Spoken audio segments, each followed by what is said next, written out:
Welcome back to my YouTube channel. Make sure to like and subscribe to the channel for more interesting stories like these. Now, let's get into today's story video. I headed to the hills after learning of my wife's affair. Part 2. I'll give you a good discount on it. I'd even have a great plot of land where you could park it. You'd be doing me a favor if you could keep an eye on it for me. It can be beneficial for you to go away from your current position. Just an idea. It took me a while to grasp his thought. The bartender overheard the discussion and smiled.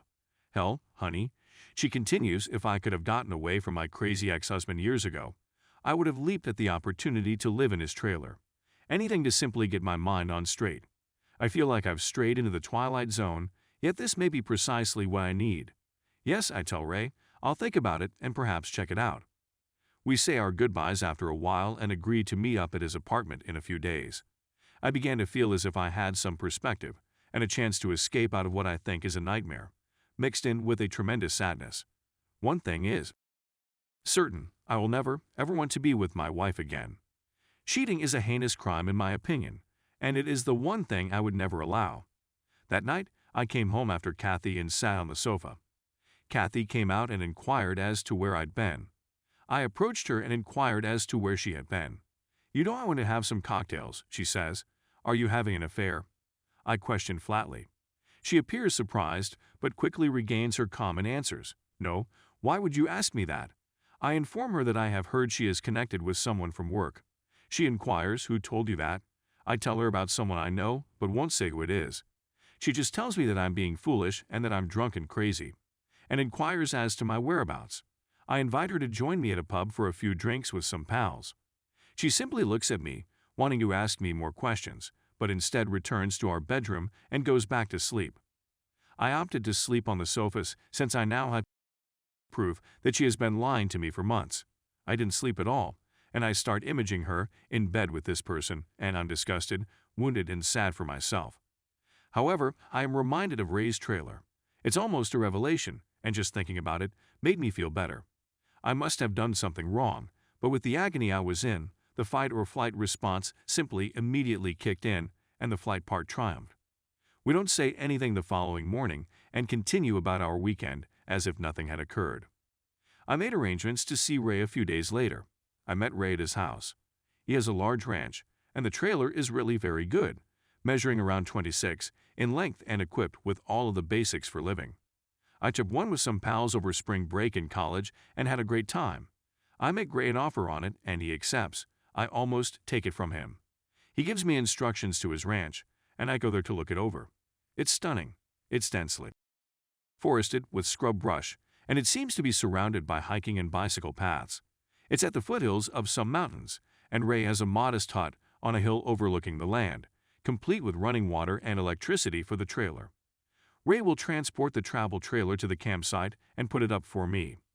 I attempted to get Kathy to come clean over the following several weeks, but all I got was gaslighting. I'd even warn her that if I find out she is cheating, there would be no turning back. This has the opposite effect of pushing her further into her affair fog and stinging me with denials. The denial is so awful that I nearly laughed. I have no tangible evidence of her cheating, and I curse myself for not photographing the two of them. As I go through this mental anguish, I realize I want out of this marriage. Rather of telling Kathy how I feel right now, I start creating plans. While she was at work, I began quietly removing my belongings from the apartment and transporting them to the trailer. This at least gives me the impression that I'm taking action.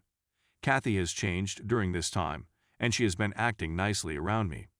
But in my opinion, it is too little, too late.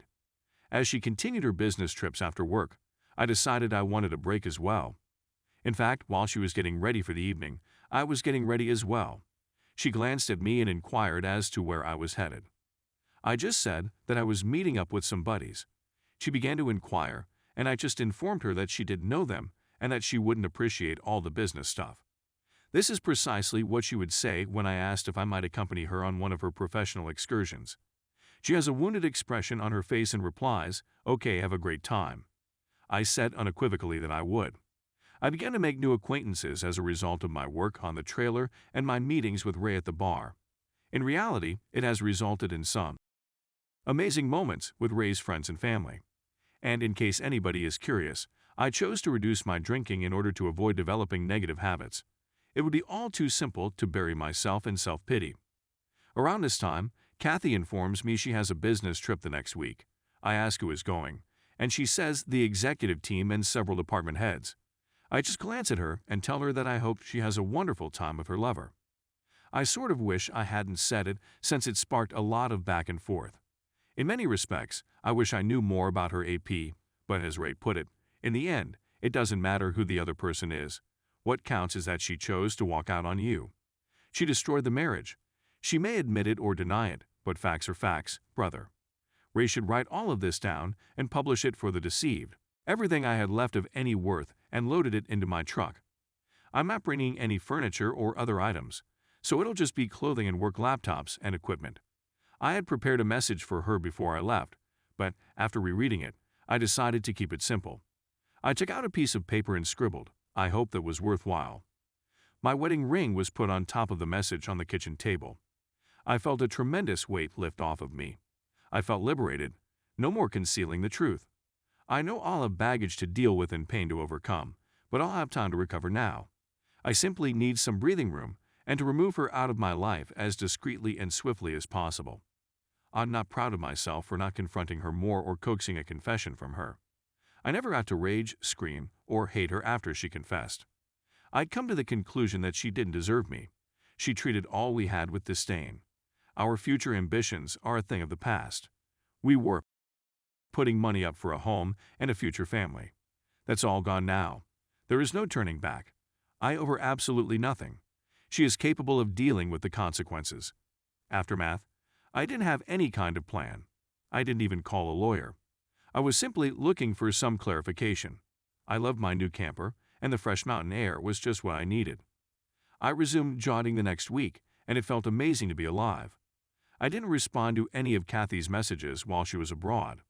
There wasn't much to say in response. They were merely highlights, such as, "We just arrived," "We're having a team meal," and so on. She did send a couple "Where are yous?" "Let me hear from yous," and so on. My phone exploded up the day she arrived home. She texted me all the time and attempted to call me all the time. Her mother attempted to contact me after the first day. My father is the only remaining member of my family on my father's side, and we aren't close, so she didn't attempt to engage him. I didn't bother listening to the rest of her voicemails after the first few sobbing messages. "What is this?" she would ask in her messages. "We must communicate. I'm not sure what you believe you know, but nothing is going on. I'm not associated with anybody. I haven't had an affair." After a week of silence, she eventually texts me saying, "I'm sorry, things got out of hand. I was dating someone at work, but it didn't mean anything. I became distracted by my job, and you were gone a lot, and I just made a mistake. I was going to put a stop to it. Is that a typo?" This was the revelation I had been looking for all along. For some reason, it just served to increase my disdain for her. Why couldn't she be truthful? This was not the lady with whom I had hoped to have a future. And how long do errors linger? 6-8 months or a year. Her desire for me to return and work on the marriage grew sad at one point. She stopped harassing me for a few weeks. I still refused to respond to her. I didn't want her prying anything from me where I was living. I didn't want this lady to desecrate my sanctuary. Then, all of a sudden, she began sending me nasty messages like, "You are a coward. You're not going to speak to me. You don't give a damn about us. Please return home so that we can chat. Where have you gone? I'm willing to come to you. Please, Paul, let's chat and work things out." I don't recall all of the texts, but they all seem to be excuses with little apologies. I let it all pass through one ear and out the other. I finally got around to changing my mobile phone number. Update 1, June 2018.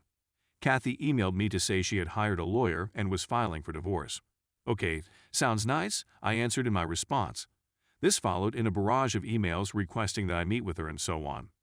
She understood this wasn't going to get her anywhere, so she simply wrote that if I agreed to an uncontested divorce, she wouldn't bother me again. I accepted, and some months later, I was finally a free man. I never had to see her again when I moved out of our apartment. There was no closure for any of us, but it felt like she valued it more than I did. For a few months, I did think about her sometimes, and sure, the grief would come out of nowhere, like when I heard a song on the radio that we used to listen to and so on. But after a while, I simply stopped thinking about her. Update 2. So, I am now officially divorced. Things are looking up now. In truth, I met a wonderful woman. I went for a run on the path just down the hill from my house. I assisted her in changing a flat tire, and we got along well. She's beautiful and adorable, despite being a few years younger than myself. She loves my way of life and refers to me as her mountain guy. I'm not in any rush to become serious, but I'm also not ready to give up on women entirely. I'm still inside the trailer. I have no intentions to alter anytime soon, and I've greatly streamlined my life. I like being outside. It assisted me in getting over my ex-wife, the heartbreak, and everything else. I understand that everyone handles these situations differently. I was fortunate not to have children at the time, and I was just in my 3rd year of marriage, so I believe I did what was best for me. You don't have to spend your life with a liar. If anything similar occurs to you, please don't linger on it. Instead, go on with your life. It improves once you work on yourself. I wish everyone the greatest life possible.